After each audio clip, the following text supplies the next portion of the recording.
Ya, perkenalkan nama saya Heri Setiawan dengan NIM 22020015. Di sini saya akan presentasi untuk memenuhi mata kuliah etika profesi di ujian akhir semester atau UAS. Yang pertama yaitu apa yang saudara ketahui tentang etika profesi. Etika profesi menurut saya yaitu adalah suatu nilai-nilai yang mengatur perilaku atau individu sikap dalam konteks profesi, di mana seseorang yang profesional dalam mengambil keputusan dan dapat bertanggung jawab terhadap tindakan yang dilakukan oleh suatu individu. Jadi etika profesi yaitu adalah nilai-nilai yang mengatur perilaku sikap dalam konteks profesi. Jadi setiap profesi harus memiliki etika. Etika profesi biasanya itu diterapkan di perusahaan atau di kampus-kampus atau di sekolah. Itu pengertian daripada etika profesi. Yang kedua yaitu ada soal yang kedua yaitu ada menurut saudara apakah etika profesi penting diterapkan di dunia kerja atau usaha yang berhubungan dengan teknik mesin? Itu soal yang kedua. Jawabannya itu menurut saya itu tentu sangat berguna karena di dunia teknik mesin melibatkan rancangan, pembuatan, dan pemeliharaan mesin dan peralatan desain. Kesalahan dalam penerapan teknik mesin akan berakibat fatal baik keselamatan manusia maupun lingkungan. Alasan kenapa profesi penting di dalam teknik yang paling utama adalah keselamatan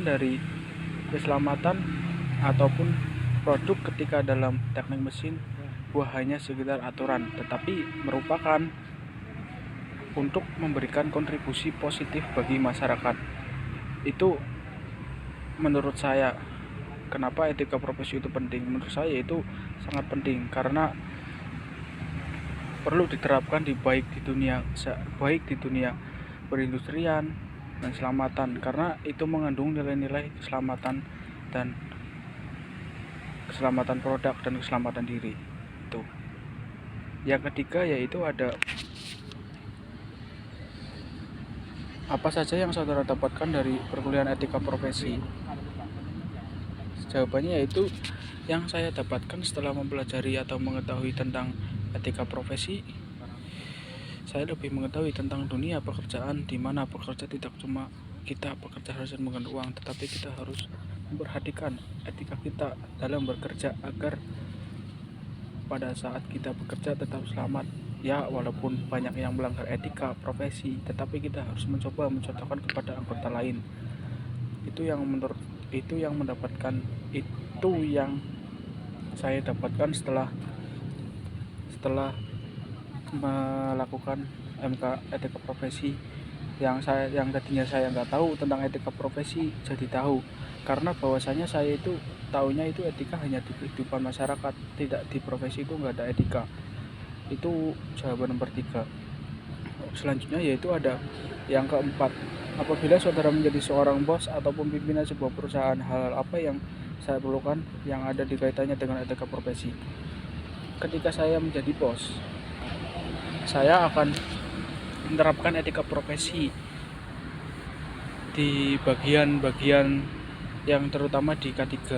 Karena dari sumber yang saya dapatkan, angka kematian di perusahaan diakibatkan karena pekerjaan lalai tidak menerapkan K3, di mana seorang pekerja akan lalai terhadap pemakaian helm safety yang seharusnya dipakai pada saat melakukan pekerjaan di lingkungan ataupun di lingkungan perusahaan.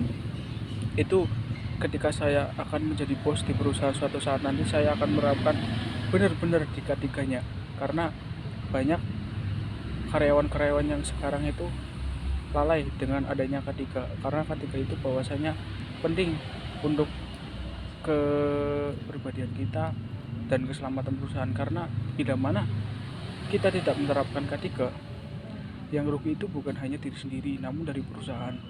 Mungkin di bagian penilaian perusahaan ataupun di bagian sendiri. Itu yang saya akan lakukan ketika saya akan jadi bos. Sekian dari saya, kurang lebihnya mohon maaf. Wabillahi taufiq wal hidayah. Wassalamualaikum warahmatullahi wabarakatuh.